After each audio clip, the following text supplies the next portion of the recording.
Many students rely on textbooks to learn Chinese, but is this really a good idea? Some people say that to unleash your full potential, you should throw your textbook away.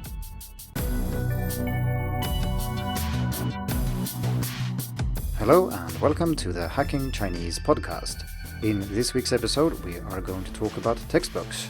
And textbooks are of course one of the most commonly used resources for learning languages in general, and Chinese is no exception.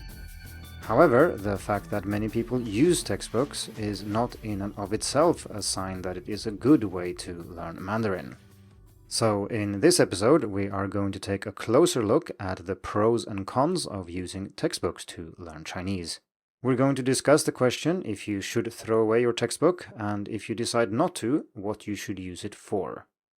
Before we get into that though, I'd like to announce that next week there will be a back-to-school discount for 2 of my courses, and one of them is for beginners, that's Unlocking Chinese, and the other would be for more advanced students, and that's a practical guide to learning Mandarin. You can learn more about these courses by heading over to hackingchinese.com/courses. I will bring this up again next week when the discount is live, and I will of course also mention it in next week's newsletter. Okay, so let's talk about textbooks. And the answer to the question if you should throw your textbook away, of course, depends on a lot of factors, and there might be some things where textbooks do quite well, and then other areas where they aren't as useful. Before we discuss pros and cons with textbooks though, it's important to note that this can be quite different depending on who is using the textbook. My goal is to help you as an individual learner to improve the way you learn Mandarin, so there might be other benefits with using textbooks, such as for the teacher, it saves a lot of time and it's rather convenient, but these factors obviously don't influence how useful they are for you as a student, and that's what we want to focus on today. That being said though, I don't know you personally, so I don't know why you are learning Mandarin or the situation you are in, so my goal is rather to offer you pros and cons and analyze them so that you then can make a decision about whether or not you want to use a textbook and for what things. Generally speaking, the usefulness of a textbook goes down as your Chinese level goes up. When you start learning, you have lots of questions about the language, and there are so many choices that you need to make, and so using a textbook that has made these choices for you can be a convenient way to get started. But as you learn more about how to learn Mandarin and what your goals are, what you like, and so on, the likelihood that a textbook is perfect for you diminishes over time. I think some of the benefits of textbooks also apply to more advanced students, but then you need to have a very clear use case in mind, and we'll see this as we go through the pros and cons. So let's start by looking at 5 reasons why you shouldn't throw away your Chinese textbook. Reason number 1 is that textbooks contain language that is common and useful for students. When starting to learn a new language, which words and grammar we learn matters quite a lot, because if we learn the most useful things first, well, they will be more useful and we will be able to understand more and do more with the language that we have learned. Textbooks are usually quite good at selecting useful words for beginners, and this is not the same thing as high-frequency words because the things you need as a student certainly aren't the same things that are most common in the language itself. I mean, beyond pronouns and things like that maybe. This benefit diminishes quite rapidly, however, so if you get to intermediate and advanced textbooks, they are really only useful if they focus on a specific area or a specific type of language, whereas the later parts in long textbook series that have a very general focus tend to be less useful when it comes to vocabulary choice and things like that. So the point here is that if you just select some other reading material, maybe something you just happen to stumble upon or anything else, it's quite likely to contain a lot of difficult language, so choosing what to learn here in terms of words and grammar is quite difficult and will take you a lot of time, and you probably don't have the knowledge or skill to select suitable language anyway, so relying on a textbook is not a bad idea. The second reason textbooks are useful is that they provide structure. This is similar to the benefit I just mentioned because it will take you a lot of time to select what to learn, which things to focus on first, find information about these things, and get a general idea of how the Chinese language works. You can collect all that information somewhere else, but getting everything in one package in a textbook to get started does save a lot of time. Essentially, the textbook authors make a lot of choices for you, and you might not even be aware that they are choosing to present certain things and ignore other things, or present certain things in a certain way, but they still do that, and that removes the choice from you, which makes it feel more manageable. You don't have to start learning Chinese by spending a month figuring out how to do things and what to learn. This need for structure can of course be satisfied in other ways. For example, many students turn to HSK, which we discussed in episode 129. And as I discussed there, the more you learn, the less it makes sense to trust somebody else to plot the path ahead for you, but as a beginner this is a lot easier. Instead of figuring out which direction to go, you just follow the textbook and you get something done and you make progress. Reason number 3 to keep your textbook is that they explain how Chinese works.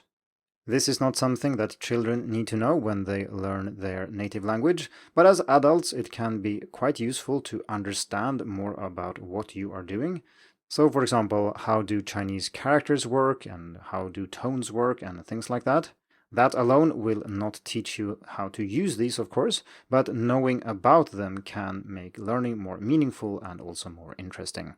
Many of the things I mention here have been covered previously on Hacking Chinese, so as usual I'll include lots of links in the description. Benefit number 4 is that textbooks are more reliable than many other learning materials. One thing I haven't discussed yet is what you would do without a textbook. Well, you do need reading and listening materials, so you need to find those somewhere else. Maybe online, maybe it's an app, maybe it's a website, maybe it's something else. But one thing that is common to most of these online and digital resources is that they aren't as carefully edited as a printed textbook. This doesn't mean that textbooks are error-free and that everything that's written in them are correct, but it does mean that it's much more likely that something is written the way it is because the authors intended it to be like that, not because somebody made a typo or didn't have time to proofread, or because the person didn't have the relevant qualifications. Like I said, textbooks and courses aren't perfect, and if you want to hear me discuss things that are commonly taught even though they are incorrect, you should check out episode 27. The 5th and final benefit with textbooks is that they provide you ways of engaging with the content you have learned. Most modern textbooks are quite good at recycling vocabulary from older chapters and using them in various ways, so as you read and listen more, you will be able to master the very basics of the language that were taught earlier in the textbook. Many textbooks also contain review chapters where they don't introduce so much new language, but they instead review things that have been covered earlier in the textbook and use the same words and grammar to talk about new things or tell new stories. And these are probably the best things in textbooks, and I wish there were a lot more of these chapters. But extra reading and listening using the language that you already know is an advantage of using a textbook. Of course, as we discussed in episode 150, most chapters in a normal textbook is of course the complete opposite. They are designed to introduce a lot of new language in every single sentence, and that is not as useful, which we will get to now when we discuss the cons of using textbooks. Before we do that though, I'd like to mention that in the written article on Hacking Chinese, I provided a short list of commonly used textbooks, so if you found my arguments in favor of using textbooks very convincing, you can check one of these out and pick one that suits you. It's worth noting here that some textbooks are pretty good for self-study. They include lots of things in English and explain things without you needing a teacher to make sense of it, and other textbooks are really bad at this. To just pick 2 examples at the opposite ends of the spectrum, I think Integrated Chinese is one of the most commonly used textbooks, and it is quite good for self-study. It explains a lot of things that you can understand on your own without a teacher. And at the other end of the spectrum, we have the textbook I started learning with, which is called Short-Term Spoken Chinese, which is horrible for self-study. It kind of assumes that you have a teacher and is mostly useless without one. Speaking of useless, let's now turn to 5 reasons why you should throw away your Chinese textbook. And I want to clarify here that I'm talking about textbooks in general. I'm talking about textbooks as they are normally used in a normal classroom. I'm aware that there are many textbooks that have a very specific approach and do things in a non-mainstream way, but I'm not talking about specific textbooks here, and you can always find an exception with one textbook that doesn't have the specific disadvantage that I'm going to mention. But I think that most of the mainstream textbooks have these flaws. So let's have a closer look at what they are. So the first reason you should consider throwing your textbook away is that textbooks are too confined and artificial. I did say that one of the advantages with textbooks is that they make a lot of choices for you, but that also means that they exclude lots of things you actually might want to learn. So in this sense, using a textbook gives you a false sense of security. It would be a little bit like going on a guided tour in a forest, but only staying exactly on the path that your guides point out to you and not learning anything outside that. And this is a good way to get started maybe, but you don't want to stay on that path for too long because there are lots of other interesting and useful things outside the path. Reason number 2 that textbooks are overrated is that they rely too much on also having a teacher. I mentioned this with short-term spoken Chinese earlier that I used when I started learning Chinese, and there are many textbooks that omit important information and just counts on the teacher being able to teach you these things. So then if you use these books on your own and you don't have a teacher, you will miss out. A clear and concrete example of this would be not including the answers to exercises in the book. The third disadvantage of using textbooks is that they contain weird and inauthentic language. This is also an advantage, at least up to a certain point, because you want the language to be manageable and understandable and comprehensible when you start learning. But that also means that someone has to make a real effort to make the language understandable for you, and that means sacrificing a whole lot of authenticity. A good simple example of this might be the over-reliance on greetings like ni hao, which is very common in textbooks, even between friends, whereas in reality it's almost never used like that. In beginner textbooks, you often have a dialogue like ni hao, ni hao ma, 我很好, and so on. But in the real world, nobody speaks like this. And this is okay if this is the first sentences you learn, because, well, they are useful and they teach you useful words and characters and so on, but you don't want to pursue this type of learning for too long. The determining factor for what you're learning should be how useful it is, not how convenient it is for a textbook author to teach you. If you want a more in-depth discussion about authenticity versus comprehensibility, that's something I discussed in episode 89. Let's move on to the fourth reason to consider throwing away your textbook, and that is that it mostly relies on language-focused learning. I have mentioned Paul Nation's 4 strands model many times on the podcast, and we dedicated episode 94 to only discussing this model. And here we have 4 different categories of activities, and one of them is language-focused learning. This would mean things like learning about characters, studying vocabulary or grammar explicitly, learning about the Chinese language, reading very difficult texts, such as most of the texts you encounter in a textbook, and so on. Now, that isn't a problem in and of itself. The problem is that this is only one of 4 strands, and most textbooks only contain language-focused learning. The other strands include meaning-focused input, and here you're supposed to be able to understand most of what you're listening to and reading, and you should focus on the meaning, on communication, not on learning grammar or learning vocabulary, and so most of the activities in a textbook is disqualified. The only exception here would be these review chapters that I mentioned. Then we have meaning-focused output, where you just try to communicate using what you have already learned. And to be fair, there is a certain amount of such activities in textbooks, but they also require you to have classmates or maybe a tutor. The final strand is called fluency development and is about getting better at what you already know. Such activities are preciously rare in textbooks. They are mostly about mastering new things all the time. You get peppered with new words, new vocabulary, new grammar patterns, and then you have exercises to practice how to use them. But fluency development is not about that. It's about using what you already have to communicate and get better at that. So Nation suggests that each strand should have roughly equal weight in language teaching and learning, and so if you rely on a textbook and have almost your entire studying time spent on language-focused learning, it goes without saying that you will neglect the others. The fifth disadvantage with textbooks is that they try to be one size fits all, and sometimes this doesn't work. Textbooks are made to be used in classrooms with teachers, and so they try to aim at the average student, depending on the target group, of course. And if you're smack in the middle of this audience, well, then that maybe will work, but that's usually not the case. A good example, since I've mentioned integrated Chinese several times already, that has a pretty clear focus on high school or university students in the US.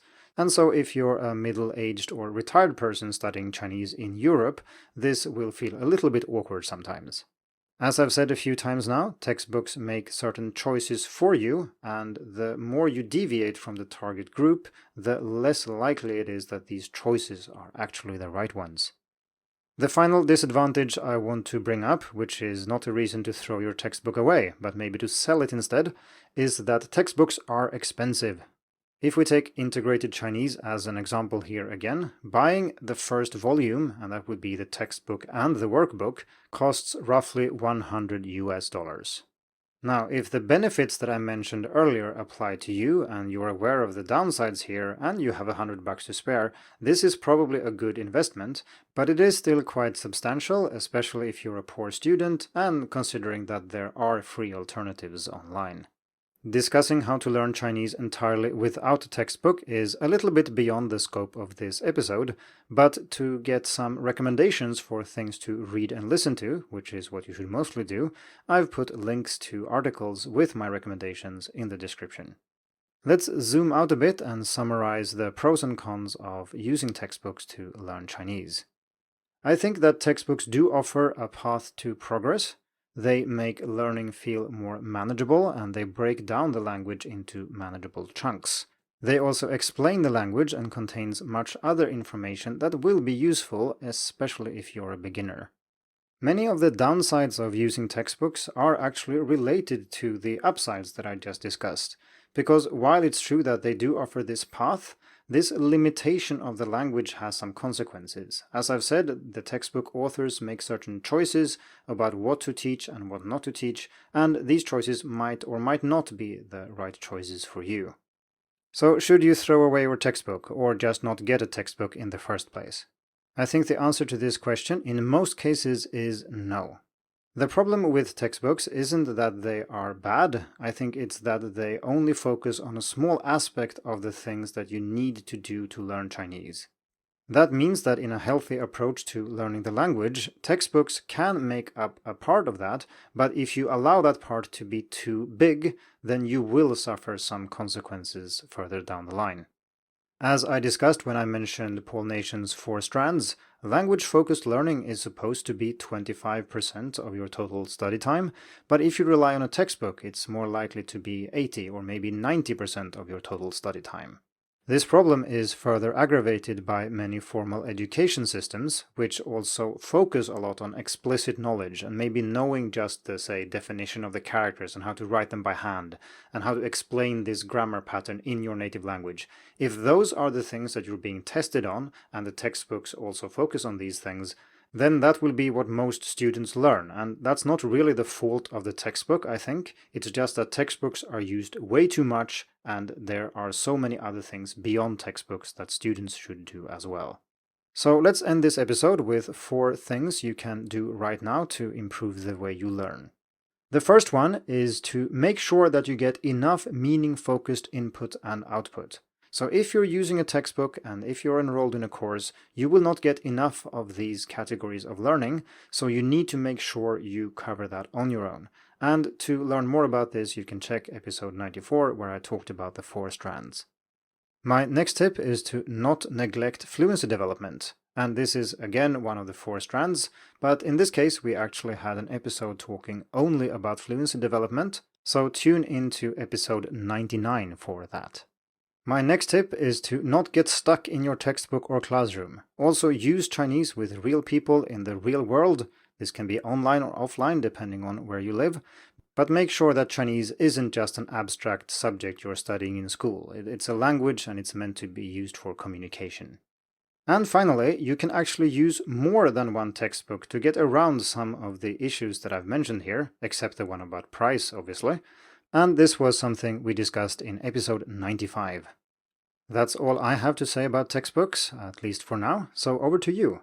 Have you relied on textbooks to learn Chinese? And if so, what did you think about them? Do you agree with the pros and cons I've mentioned in this episode? And would you advise your fellow students to throw away their textbooks? Please head over to Hacking Chinese and leave a comment. Thank you for tuning in to the Hacking Chinese podcast. If you like this episode, please share it. More information and inspiration about learning and teaching Chinese can be found at hackingchinese.com. See you in the next episode, and until then, good luck with your studies.